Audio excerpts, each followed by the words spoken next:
Bienvenue dans ce Before. Le Real Madrid se déplace demain, dimanche 21 juin 2020, au stade de Anoeta. Et ce pour y rencontrer la Real Sociedad pour le compte de la 30e journée de la Liga. Saad Eithrouya, bonsoir. Comment se présente ce match si particulier puisque le Real Madrid pourra prendre la tête de la Liga en cas de victoire? Bonsoir tout le monde. Oui, c'est un match à très grand enjeu pour le Real Madrid. En cas de victoire, le club de la capitale espagnole sera en égalité de points avec son rival, avec un avantage de la confrontation directe. La Liga, comme on a dit, chaque match est une finale et demain est une très grande finale, une finale qui nous permettra d'avoir notre destin en main. Donc les entraînements, ils ont connu un sérieux une attitude très très sérieuse, une concentration maximale de la part des joueurs. Zinedine Zidane a encore fait des matchs entre deux équipes. On a vu le trio Eden Hazard, Marco Asensio et Karim Benzema jouer ensemble pour la énième fois depuis la reprise des entraînements. Donc ça pourrait laisser une idée sur ceux qui pourraient être alignés demain. Voilà, il y a aussi eu l'aspect physique lors des entraînements, comment les matchs sont condensés. Donc les joueurs doivent bien s'entraîner et garder leur fraîcheur physique afin d'enchaîner les confrontations. Alors, est-ce que le fait de pouvoir passer en tête demain en cas de victoire, comme nous l'avons dit, est-ce que ça a changé quelque chose dans les entraînements du Real Madrid ces 48 heures? Oui, on peut remarquer que les joueurs, ils ont eu un sérieux. Bon, ils sont professionnels, mais d'habitude, les entraînements en milieu de semaine, ils se caractérisent par. Euh, il y a des taureaux, il y a des jeux qui font le tennis-foot. Ça n'a pas été le cas pour ces entraînements depuis la victoire contre Valence. Les joueurs, ils réalisent l'enjeu, ils ont été très très sérieux. Ça se voyait sur leur visage. Les visages étaient fermés et voilà, ils étaient tous concentrés. Alors, l'adversaire du jour, c'est la Real Sociedad, qui nous a éliminés en Coupe du Roi. Quel est l'état de forme de ces joueurs et quel est l'enjeu de la Sociedad? Oui, alors la Sociedad est une équipe qui est en forme cette saison. C'est une équipe qui a 3 points du spot qualificatif pour la Champions League. Depuis la reprise, l'équipe est en méforme mais elle a enchaîné 2 défaites. Ce qui fait que pour eux, le match du Real Madrid est l'excellente opportunité pour rebondir. C'est une équipe qui est très jeune, qui a vraiment envie de jouer la Champions League la saison prochaine. Ça leur arrive pas très souvent et ils sont prêts à tout faire pour garder cette opportunité qui dépendra de leur victoire demain. En ce qui concerne leur effectif, normalement, ils devraient tous être prêts, à l'exception d'Odegaard qui est sorti à la 60e minute lors du dernier match de la Sociedad pour quelques douleurs musculaires. Très bien. Alors, la liste des convoqués est sortie. Je pense qu'il n'y a pas beaucoup de changements. Non, pas du tout, à l'exception du retour de Mariano Diaz. Mariano Diaz qui avait quelques gènes musculaires depuis la reprise des entraînements. Donc il s'entraînait avec le groupe, mais il n'était pas convoqué afin de le préserver pour la suite du championnat. Comme on sait, le Real Madrid a besoin d'un deuxième attaquant en tant que suppléant de Karim Benzema. Donc voilà, c'est le grand retour de Mariano. On note encore l'absence de Nacho qui est blessé depuis la reprise. Il y a Vasquez qui a rejoint la semaine dernière la liste des blessés qui devrait revenir dans 2 semaines.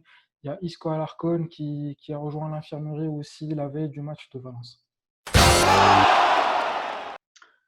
Très bien. Zidane a parlé il n'y a pas très longtemps d'ailleurs. Il parle de plus en plus en retard. Qu'est-ce qu'il a dit qui pourrait nous éclairer sur la rencontre de demain? Comme à son habitude, il a rassuré les supporters. Et il a dit que l'équipe était prête. C'était le premier match à l'extérieur pour eux face à une très bonne équipe qui est la Sociedad. Il a assuré que le résultat du Barça n'affecte pas le moral des joueurs. Ça ne diminuera pas leur sérieux. Ils seront concentrés.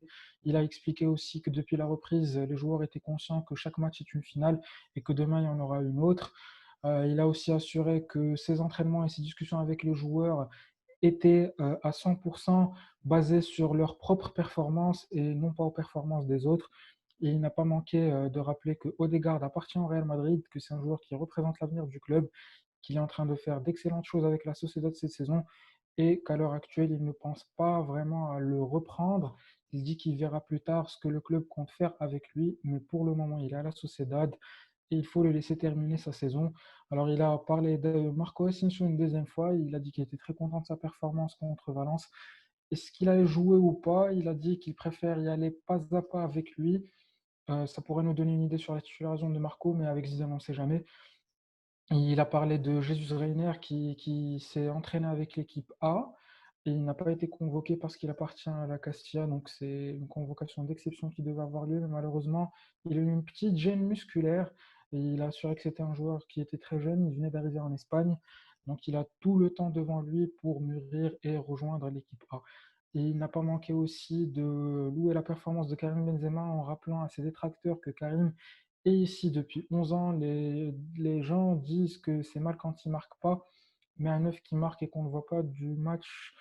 En fait, il a expliqué qu'un œuf qui ne marque pas, c'est quelque chose qui ne l'intéresse pas pour autant. Lui, pour lui, le neuf moderne, c'est quelqu'un qui doit contribuer dans le jeu en premier lieu, puis marquer. Quand Karim fait les deux, alors ça arrange l'entraîneur et l'équipe, et quand il ne le fait pas, il apprécie tout de même l'effort qu'il réalise sur le terrain. Alors, dans le précédent Before, on avait parlé de la tactique. On avait même pronostiqué un 4-4-2. On ne savait pas que Isco était blessé, mais il a quand même mis un 4-4-2 en titulaire.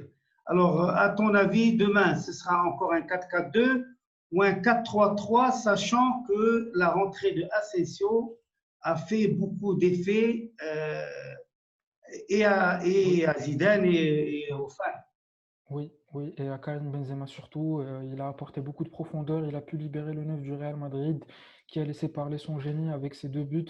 À titre personnel, demain, je pense que ce sera un 4-4-2. Pourquoi? Parce que justement, le 4-4-3 est une configuration qui a besoin d'un excellent ailier droit. Je pense que Marco Asensio, il a prouvé qu'il pouvait apporter ce plus dont on avait besoin, mais comme Zidane l'a mentionné dans sa conférence de presse, il préfère y aller pas à pas avec lui. Donc je pense qu'il va le préserver, il va obtenir plus de minutes de jeu.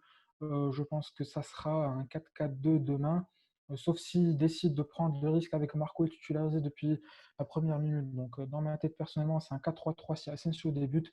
Si Asensio ne débute pas, ça sera un 4-4-2 comme contre Valence, avec Valverde qui se sacrifie pour le club et joue à droite, Modric en 10, Kroos, Casemiro. En ce qui concerne l'arrière gauche, je pense que la ceinture de sécurité sera jouée demain et Mendy, parce que William José, c'est quelqu'un de très très dangereux. Il joue en neuf, certes, mais c'est quelqu'un qui penche beaucoup sur la gauche, donc je pense qu'il pourrait causer beaucoup de problèmes. Et Zidane jouera plus sur la sécurité défensive qu'autre chose. Pour le reste de la formation, je pense qu'il est classique, Carvajal, Ramos, Varane, Thibaut Courtois. Devant, ce sera Hazard, Karim Benzema. Donc pour moi, le tournant, c'est Marco Asensio. Si Marco est titulaire, ça sera un 4-3-3 au détriment de Valverde. Si Asensio n'est pas titulaire, ça sera un 4-4-2 dans la même configuration du match de Valence qui, à titre personnel, on avait la patte sur le match. Certes, on contrôlait le milieu de terrain. On arrivait à atteindre la surface de Valence, mais sans vraiment apporter de danger. Donc c'est une configuration qui nous permet de plus ou moins nous préserver derrière, plus que d'être dangereux devant. Ben écoute, avec ce que tu as dit, tu m'as coupé l'herbe sous les pieds, puisque je voulais dire exactement la même chose. Effectivement, c'est logique en cas où Zinedine Zidane fasse confiance à Asensio dès le début, ce serait certainement un 4-3-3. Sinon, ce sera un 4-4-2, pratiquement celui qui a commencé. Et on a toujours cette incertitude du latéral gauche. Et je pense aussi qu'il va faire de sorte qu'il y ait une équipe qui va beaucoup défendre demain. Notre before est maintenant terminé. J'espère vous retrouver dans le prochain. Gagnard, gagnard, gagnard. À la Madrid y nada más.